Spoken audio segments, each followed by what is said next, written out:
예, 안녕하세요. 드디어 이제 지난주에 했던 건 좀 내용이 약했죠. 그래서 이제 뭐 코딩할 때 주의할 사항이나 문제 뭐 해결하는 법, 퍼포먼스 튜닝하는 법 이런 것들에 대해서 설명했습니다. 그건 좀 덜 중요하고요. 오늘 강의 내용은 너무 중요합니다. 특히 요즘처럼 개발하는 프로그램들이 전부 다 객체적으로 되어 있는 상황에서는 오늘 하는 것들이 굉장히 중요합니다. 꼭 기억하셔야 되고요. 그래서 이제 설명을 간단하게 해드리면, 이제 요즘 같은 때는 프로그램이 좀 크니까 대부분 다 객체장으로 개발을 하죠. 그럼 객체장 프로그램이 뭐냐? 그러면 이미 여러분 알고 계시죠? 객체장 프로그램은 그 개발자들이 독자적으로 개발할 수 있는 거예요. 개발할 수 있도록 프로그램을 짜는 거를 객체장 프로그램이라고 하고요. 그거를 위해서 개발된 도구가 클래스예요. 그러니까 클래스가 없어도 객체장 프로그램을 짤 수가 있는 거죠. 이해하셨죠? 어쨌든 그건 정확히 개념 이해하시고, 그러니까 도구하고 목적을 혼돈하시면 안 돼요. 그러니까 객체장 프로그램은 딱 정확하게 말해서 많은 개발자들이 서로 개발하는데 서로 상호간에 서로 영향을 주지 않고 독자적으로 개발할 수 있도록 뭔가 프로그램 뭔가 만들어가는 것, 그걸 객체장 프로그램이라고 하고요. 마찬가지로 유지보수 할 때도 다른 것에 영향을 받지 않고 유지보수 할 수 있도록 짜야 돼요. 그게 짜는 걸 객체장 프로그램이라고 하고요. 그러니까 자바를 쓴다고 객체장 프로그램이 아니고, 클래스를 썼다고 객체장 프로그램이 아니에요. 그건 도구고 자바는 그냥 언어일 뿐인 거고요. 객체장 프로그램은 지금 말하는 이런 상황이고요. 이거를 하기 위해서 어떻게 하면 좋겠느냐라고 만든 게 클래스, 객체, 상속 이런 것들이라고 보시면 되죠. 그죠?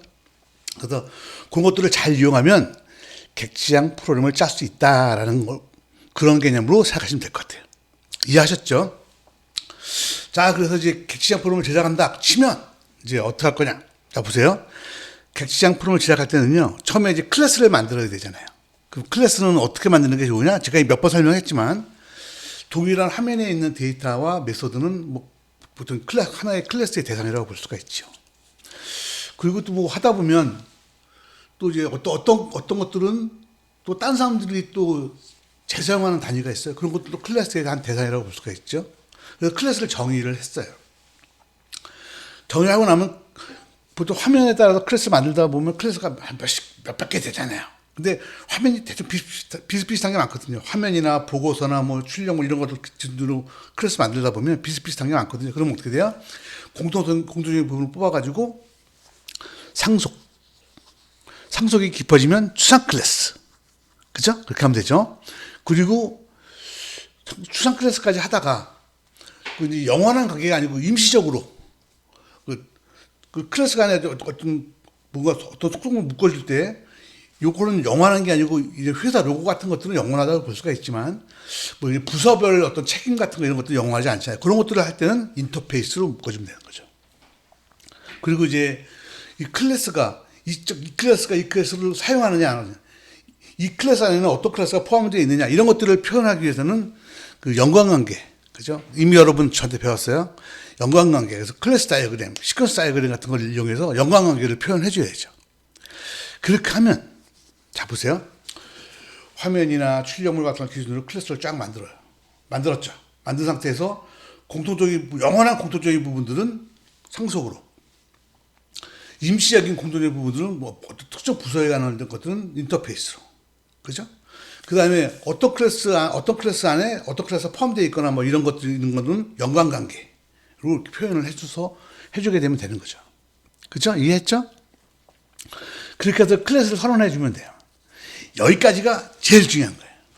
이거보다 더 중요한 건 없어요. 여기서 나온 게 뭐냐면 상속, 추상 클래스, 인터페이스 다 나왔죠. 그죠? 그 다음에 뭐 다양성이나 이런 것들은 뭐 부가적으로 나오는 건 별로 중요하지 않아요. 그 다음에 이거 끝나고 나면 이제는 객체지향 코딩 규칙 5가지가 있어요. 오늘 여기까지 할 거예요. 이거를 준수를 해서 기존에 만들어진 클래스들을 다듬어야 돼요. 그리고 이건 제가 쓰는 말인데, 중요한 클래스라는 게 있어요. 그 중요한 클래스는 뭐냐면 여러 명이 같이 다 쓰는 클래스가 있어요. 하다 보면 예를 들면 이런 거죠. 뭐 은행에 같은데 보면 뭐 이율 계산하는 클래스 같은 것들은 은행 관련 프로그램에서 다 갖다 쓸 거 아니에요? 그러면 이율 계산하는 그 단위를 갖다 중요한 클래스라고 표현을 하는 거죠. 이런 것들은 어떻게 처리할 것이냐. 중요한 클래스를 어떻게 식별하고 그거 어떻게 클래스화하고 어떻게 공유할 것이냐에 대한 것들도 여러분이 공부를 해야 돼요. 그 다음에 이제 거기에 끝내고 나면 기본이 됐고요. 그 다음에 이제 좀 더 멋지게 하기 위해서 뭐 GOF라는 이제 갱 오브 포라고 4명의 이제 아주 멋진 개발자가 쓴 책이 있는데 거기에 보면 이제 객지장 프로그램을 짜는 다양한 기법들이 한 20개 정도 정리가 되어 있어요. 거기에서 적당한 것을 뽑아서 여러분 소스코드에 적용하시면 돼요. 제가 써보고 저는 보니까 한 4-5개만 쓰면 될 것 같아서 4-5개 소개를 해드리도록 할게요. 그 다음에 이제 프로그램이 이제 완전히 디자인 팩터까지 적용해서 프로그램이 완전히 끝나서 테스트까지 끝났어요. 그런 상태에서는 뭘 하냐면 고객한테 인도하기 전에 뭐를 해야 돼요? 리팩토링을 해야 돼요. 여기 보이시죠? 리팩토링. 그래서 리팩토링을 해서 만들어진 소스 코드 갖다가 좀 더 정제를 하죠. 예를 들면 변수 이름을 앞에서 배웠죠? 변수 이름 같은 것들을 좀 알아보기 쉽게 하고 한다랄지 아니면 뭐 포루프 같은 게 좀 뎁스가 깊으면 함수로 분리한 다음에 뎁스를 낮춘다랄지. 대신 리팩토링은 기능이 증가하는 건 아니에요. 기능은 똑같고 소스 코드 모양을 다듬는 것. 그래서 여기까지. 요 5가지 단계가 객지장 프로그램을 만드는데 고려할 사항이에요. 그래서 제가 해보면 가장 기본적인 코딩 규칙 있죠. 그게 제일 중요해요. 그 다음에 두 번째로는 무엇이요? 여기 클래스 선언하는 거 있죠? 클래스 선언하고 5가지 코딩 규칙 준수하는 거. 요것이 한 30%쯤 돼요. 그러니까 기본적인 코딩 규칙이 한 50%쯤 중요하고요. 이게 한 30%쯤 중요하고. 그 나머지 것들은 다 합쳐야 한 20% 정도 돼요. 그래서 저는 개인적으로 여러분이 이제 저한테 배우셨으니까 객지장 프로그램을 짠다. 그렇게 되면 어떻게 하냐면요. 가장 기본적으로 지난주에 배운 프로그램 코딩 규칙을 먼저 잘 익히실 필요가 있어요. 그래서 두 번째로는 이제 오늘 배운 클래스하고 코딩 규칙 5가지. 요거만 잘하면 사실은 대부분 다 끝나요. 나머지 것들은요. 사실 디자인 패턴, 리팩토링은 사실은 엄밀히 말하면 안 해도 돼요. 근데 다만 이제 좀 폼나게 짜고 좀 퀄리티 있게 짜고 싶을 경우에 적용하는 거라고 보시면 되니까 사실 대부분의 경우에는 오늘 배우는 코딩 규칙 5가지만 잘 이해해서 적용하셔도 충분하다. 이렇게 보시면 될 것 같아요. 이해하셨죠? 좋아요. 여기까지 했고요. 그럼 이제 진도 나가도록 하겠습니다. 이제부터 하면 클래스를 만든다. 그거 하게 되면요. 이런, 뭐가 제일 중요하냐면 보세요. 어떤 성적 처리를 하는 프로그램이 있어요. 그럼 이제 뭐 학생 번호가 있고요. 3명의 학생의 국어 성적, 수학 성적, 영어 성적, 학생의 평균 뭐 이런 것들 쭉 있어요. 이렇게 해서 이제 그 변수를 선언하고 그다음에 메뉴를 보여주고서 메뉴에서 입력하면 입력하고 그다음에 뭐 출력하면 출력하고 뭐 이렇게 해서 이제 뭐 하는 프로그램이라고 봐요. 이런 프로그램이 있을 때 이걸 갖다가 이제 이 상태로 쓰면 되죠. 근데 학생이 한 100명쯤 되면 어떻게 되죠? 그죠? 그리고 또 재밌는 건 이 어떤 국어 성적 같은 게 어떤 국어 성적이 학생 1에 해당되는 거지 2에 해당되는 거지 이걸 매번 내가 기억해야 되나? 그리고 변수님마다 맨날 이렇게 S2, S1 이런 걸 줘서 이렇게 해야 되나? 이런 게 좀 프로그램이 커지면 좀 딜레마가 되죠. 그래서 이런 경우에는요. 그 클래스를 이용해서 데이터를 묻고 배열을 이용해서 선언해 버리면 돼요. 예를 들면 볼게요. 학생 클래스 한 다음에 학생 클래스 안에는 학생 번호, 국어 성적, 수학 성적, 영어 성적, 평균을 내는 공식도 있고요. 그래서 클래스를 만들고 이렇게 한 다음에 스튜던트 S1, S2, S3 한번 주죠. 근데 스튜던트가 만약에 되게 많아지면 어떻게 돼요? 그럼 뭐 배열로 선언하면 끝나버리는 거죠. 이렇게 하면 어떻게 돼요? 이 국어 성적, 수학 성적, 영어 성적 같은 거 할 때 S1, S2를 일일이 앞에 붙여줘야 되는 불편함도 없어지고요. 일단 선언할 때 간단하잖아요. 그래서 제가 이걸 내가 늘 말씀드렸죠? 이걸 사용자 정의 자령이다라고 표현한다고 했어요.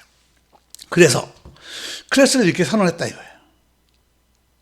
근데 그래도 잘 쓰고 있죠? 이거보다는 이렇게 하는 것보다는 이쪽으로 하는 게 훨씬 편하죠.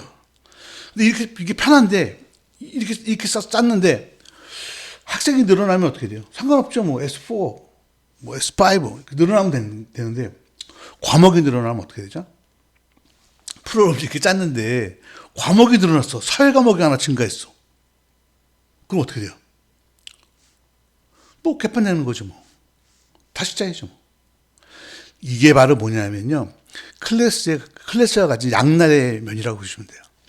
클래스는 선언을 잘하면 되게 프로그램을 간단하게 만들고 읽기 쉽게 만들어주는 장점이 있어요.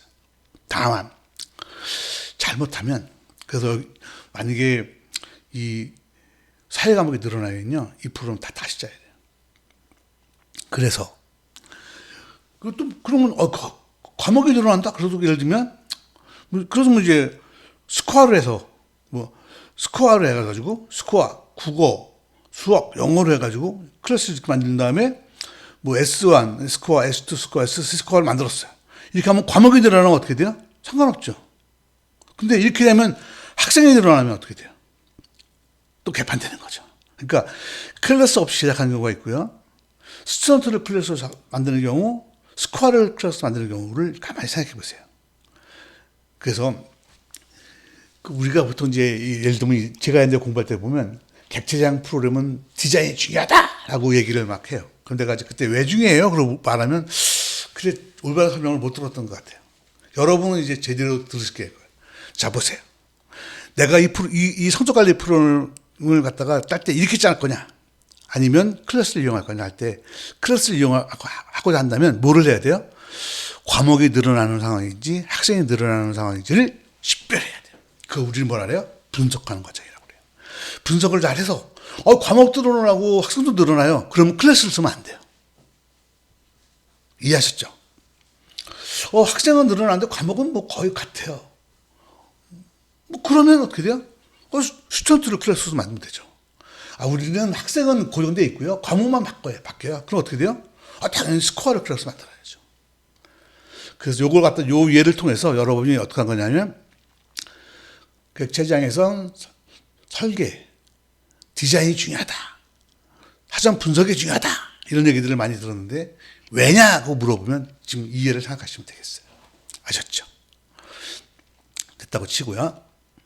그래서 이제 객체장을 이제 앞에서 클래스를 만들었죠. 그래서 어쨌든 원래 이렇게 짜야 될 건데 그거를 이제 분석을 잘해서 이제 스튜던트 같은 걸 해서 이렇게 프로그램을 짰다 이거죠. 잘 만들었죠. 괜찮죠? 그래서 짜면서 이제 이런 게 이제 많으면 아까 말씀드렸죠. 저런 게 이제 보면 이제 굉장히 많아지면 그것도 공통적인 뭐 상속으로도 만들고 인터페이스 만들고 추상 클래스 만들고 그렇게 하면 돼요. 그거 여러분한테 이미 설명을 했기 때문에 더 설명하지 않겠습니다.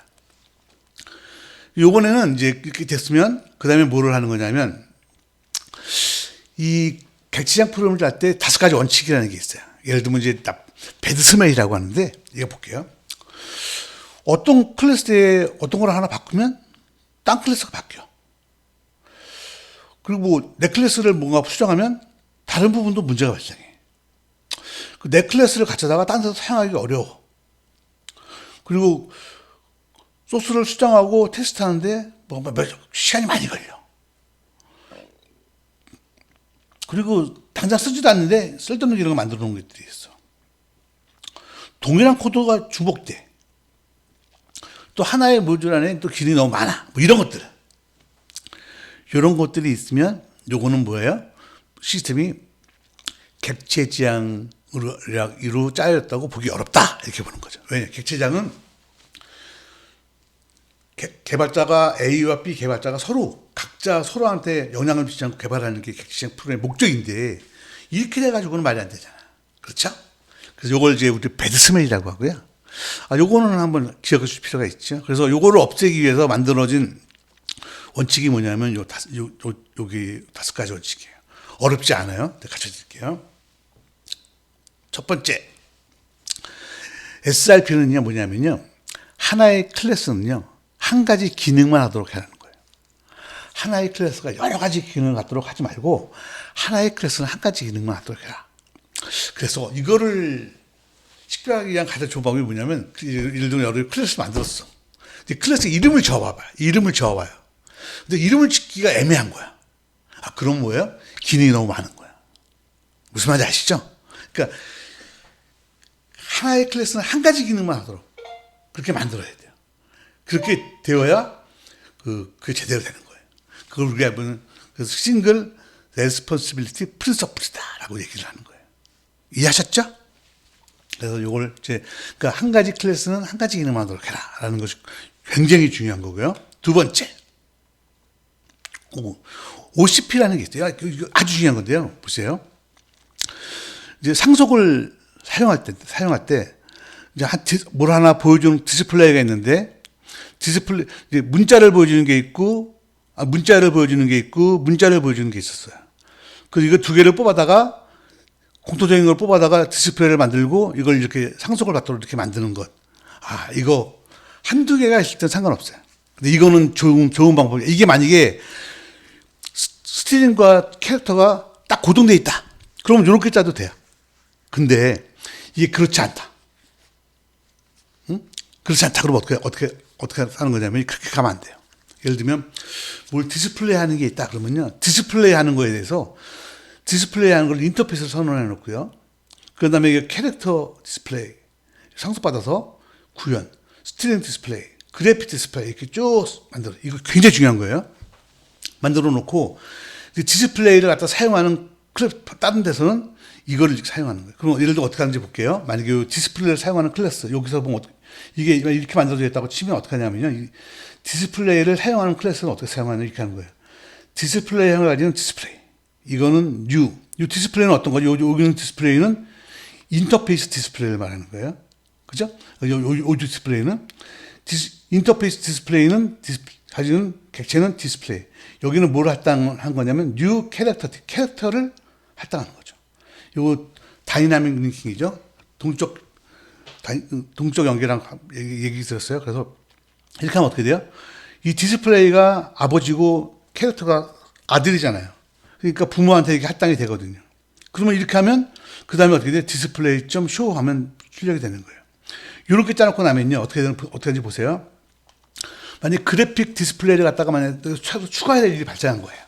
그전에는 캐릭터 디스플레이하고 스트링 디스플레이밖에 없었는데 이번엔 그래픽 디스플레이가 추가된다고 치면요. 어떻게 하면 되냐면 이거를 개발하는 친구는 와서 뭐를 하면 돼요? 디스플레이를 상속받아서 그냥 짜면 돼요. 그죠? 이런 거 스트링이나 캐릭터 디스플레이를 볼 일이 없죠. 여기서 디스플레이 인터페이스에 가보면 어떤 함수를 구현하라고 이름이 명시되어 있으니까 그 함수 그대로 구현하면 되죠. 그 다음에 이 그래픽 디스플레이를 사용하고자 하는 요 모듈을 개발하는 개발자는 어떻게 하면 돼요? 자, 보세요. 디스플레이 2 맞죠? 그 다음에 뉴 그래픽 디스플레이 하면 되죠. 그래픽 디스플레이가 뭔지 자기는 몰라요. 그냥 이렇게 쓰면 돼요. 이 이름은 그 게시판에 공지되어 있으니까 그럼 쓰면 돼요. 쓰고선 디스플레이 2.show 하면 되죠. 자, 보세요. 만약에 이걸 이렇게 A처럼 만들었다고 하면요. 그래픽 디스플레이를 만약 개발하려고 하면 어떻게 돼요? 내가 이걸 디스플레이를 딴 것들을 다 보고 어떤 이름 함수든지 확인을 한 다음에 짜야 될 거예요. 근데 이걸 이렇게 버리면 이거 인터페이스를 이용해서 이렇게 만들어 놓고 인터페이스는 구현하진 않죠. 함수 이름만 쓰는 거니까. 구해놓고 이걸 밑으로 해서 이렇게 만들어 놓으면 이제 이 디스플레이를 쓰는 모듈을 개발하는 많은 사람들과 이 디스플레이 모듈을 개발하는 사람들이 서로 아무런 연관관계가 없어도 돼요. 뭐 다른 디스플레이를 또 추가로 개발한다고 치더라도 똑같아요. 이거 상속받아서 개발하고 이 사람은 그냥 갖다 이렇게 쓰기만 하면 되는 거죠. 이걸 뭐라고 그러냐면 OCP라고 하는 거예요. 그러니까 확장에는 서비스 확장에 열려 있고요. 서비스 사용할 때는 닫혀 있어야 한다. 이런 걸 말하는 거예요. 이걸 우리가 OCP라고 하고요. 이 OCP는 너무 중요한 거예요. 그래서 여러분이 만약에 하시다 보면 이런 게 있어요. 이런 게 대표적인 게 뭐냐면 그 레포트 같은 거 있죠. 입출력 화면 같은 거, 월말 보고서 같은 거 이런 것들은 어떻게 쫙 있잖아요. 보고서 쫙 있으면 어떻게 돼요? 보고서 인터페이스 만들고요. 상속받으면 돼요. 그리고 보고서를 사용하는 프로그램들 있죠. 뭐 예를 들면 인사관리에서는 무슨 보고서 쓴다는 보고서는 그냥 갖다 쓰면 되죠. 이렇게. 그죠? 그렇게 쓰는 거예요. 이것만 잘해도요. 객체장 프로그램이 효과를 톡톡히 볼 수 있어요. 이해하셨죠? 어렵지 않은 거예요. 그 다음에 DIP. 이거는 뭐냐면요. 자, 여기 보면 인터페이스나 추상 클래스를 활용해서 클래스 간의 연결성을 느슨하게 해야 된다. 바로 이 말이 뭐냐면요. 다시 앞으로 와볼게요. 자, 인터페이스를 사용해서 이 기능을 제공하는 클래스와 이걸 사용하는 클래스 간의 연관관계를 어떻게 했어요? 느슨하게 만들었잖아요. 얘랑 바로 연결하는 게 아니고 얘를 통해서 연결하도록 만들었잖아요. 이걸 갖다 우리가 뭐라 그래요? DIP라고 그래요. OCP의 확장이라고 보면 되죠. 그러니까 OCP 확장한 거 시작해 보시면 돼요. 그 DIP라고 하고요. 이거든 보시는 것처럼 OCP는 인터페이스를 통해서 붙이고 기능은 이렇게 제공하고 사용을 요걸 통해서 이렇게 하도록 만드는 거고요. 이것과 사용하는 것과 기능을 제공하는 거의 관계가 서로 직접 연결되지 않고 이거를 통해서 연결되니까 느슨하게 되어 있잖아요. 이렇게 만드는 걸 뭐라고 하냐면 DIP라고 해요. 그리고 어떤 책에 보면 ISP를 쓰는 경우도 있는데 이거는 뭐냐면요. 인터페이스를 만들 때 여기서 보면 이 인터페이스를 만들 때는 인터페이스가 여러 가지 기능을 갖도록 하지 마라. 뭐 이런 얘기라고 보시면 이것도 OCP의 한 기능 확장이라고 볼 수가 있죠. 이해했죠? 그 다음에 리스코프는요. 이건 그냥 설명은 많은데요. 그냥 상속을 할 때 예를 들면 인플로이하고서는 인플로이라는 걸 갖고서는 급여를 받는 인플로이, 시간 인플로이 하는데 급여를 받지 않는 종업원이라고 해서 인플로이니까 무조건 상속하지 말라는 거예요. 왜? 얘는 여기서 보는 건 급여를 안 받으니까 칼크페이라는 이런 걸 하지 않잖아요. 그러니까 이런 거는 상속을 이렇게 하면 안 된다는 거예요. 괜히 복잡해진다. 그래서 이 말은 뭐냐면 리스코프는 이렇게 보시면 돼요. 상속은 꼭 필요할 때, 변화되지 않는데 꼭 필요한 경우면 제한적으로 쓰는 거다 이렇게 보시면 되고요. 그렇게 쓰라는 것이 바로 리스코프라고 보시면 돼요. 그 다음에 중복 코드, 그러니까 돈 리피트였습니다. 그러니까 중복되는 것들은 항상 있잖아요. 추상 클래스화해서 추상 클래스화를 하든지 해서 중복하는 거를 가능하면 피하도록 해라라는 것이 돈 DRY라고 해요. 이해했죠? 그래서 벌써 끝났어요. 자, 그럼 잘 보세요. 처음에 개치장 프로그램을 단 5단계 배드스멜을 한 다음에 5단계 했어요. 그 5단계를 요약해 주면 클래스는 한 가지 기능만 하도록 만들어라. 그 다음에 사용하는 클래스하고 기능을 제공하는 클래스를 분리하고 거기에 기능을 제공하는 클래스는 제공하는 기능별로 인터페이스 정의해서 분리를 해라 이거죠. 예를 들면 A라는 기능을 제공하는 인터페이스 안에 컴퓨터에 쫙 B라는 걸 제공하는 거 쫙 해서 인터페이스도 한 가지 기능만 할 수 있도록 쫙쫙 만들어 놓고 이것들을 갖다가 딴 클래스에 사용하도록 해라 이런 거죠. 그죠? 그 다음에 OCP 같은 걸 적용하고 말한 것좀 해라. 그 다음에 클래스 내에 기능 같은 게 중복되는 것들이 있으면 항상 묶어서 처리해라. 이런 것들이라고 보시면 되죠. 그래서 지금 보시게 되면 5가지 기능에서 가장 중요한 게 뭐냐면 한 가지 기능만 하도록 하는 거. 그 다음에 OCP. 그죠? OCP 아시죠? OCP하고 그 다음에 OCP를 확장한 거죠. 보세요. 자, 한 가지 기능만 하도록 하라. OCP는 이걸 클래스 같은 걸 바로 연결하지 말고 가능하면 이렇게 상관없는데 자꾸 이쪽이 많이 바뀐다 그러면 이렇게 하면 안 좋으니까 만약에 이렇게 기능이 계속 앞으로 늘어날 것 같으면 특정한 기능을 제공하는 인터페이스 선언해서 이렇게 기능을 옆에 밑에 붙이고 사용하는 것들은 이걸 사용하도록 해라. 그 대신에 그래서 요 사용하는 것과 기능을 제공하는 것을 유연하게 그러니까 연계를 느슨하게 하라는 게 바로 요 다음에 있는 거고요. 그 다음에 요 인터페이스는 한 가지 기능만으로 해라. 여러 가지 기능을 놓지 말아라 이거죠. 이해하셨죠? 그게 ISP고요. 그 다음에 상속은 가능하면 꼭 필요할 때 써라. 리스코프. 그죠? 그 다음에 중복을 피하라. 이해하셨죠? 그래서 지금 말한 거, 별거 없네요. 그러니까 우리가 오늘 한 거 정말 중요한 거 설명드릴게요. 다시 한번 보겠습니다. 오늘 한 건 뭐냐면요. 클래스를 만들 때 어떻게 만들 것이냐. 그 다음에 거기에 해당되는 퀴즈 타스크까지.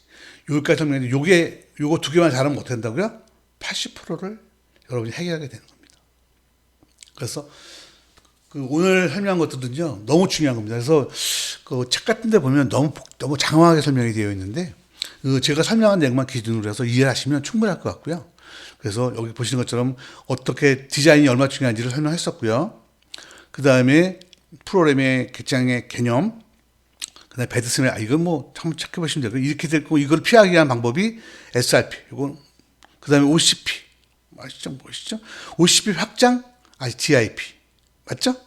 ISP, DIP는 OCP 확장이라고 보시면 돼요. OCP를 좀 자세히 설명한 거라고 보시면 되고요. 그 다음에 LSP는 그 상속을 잘 사용해라. 상속은 특수하게 완전한 경우 아니면 이거는 사용하지 마라. 뭐 이런 얘기를 하고 있는 거고요. DRY는 중복된 것들이 있으면 그거 갖다가 어떻게 좀 뭐 한 곳에 가져다 놓고 어떻게 좀 중복을 피할 수 있도록 만들어 봐라. 그래서 그런 방법 중에 하나가 인터페이스, 추상 클래스 이런 것들이다. 이렇게 보시면 되겠어요. 여기까지가 그 객체적 프로그램을 짜는데 100 중에서 80%에 해당하는 부분을 설명한 것입니다. 요것만 잘 이해하셔도요, 여러분들은 뭐 정말 훌륭한 객체적 그 개발자가 될 겁니다. 이해하셨죠? 그래서 요 다음 시간에는요, 이제 보시는 것처럼 디자인 패턴이나 리팩터링 이런 것들을 할 거니까 그렇게 이해하고 계시면 되겠습니다. 오늘 한 거는요, 너무 중요하고요. 이거는 여러분들이 꼭 아셔야 됩니다. 한 번 들어서는 잘 모를 수도 있고요. 모르시게 되면 저한테 꼭 질문하시기 바랍니다. 요거는 되게 중요하니까 반드시 이해하시길 말씀드리고요. 여러분이 아직 경험이 없어서 이걸 잘 모른다고 하더라도, 요거는 내가 중요하다고 다시 계속 반복하잖아요. 그러니까 꼭 관심 있게 들어주시기 바랍니다. 오늘은 여기까지만 하겠습니다. 네, 감사합니다.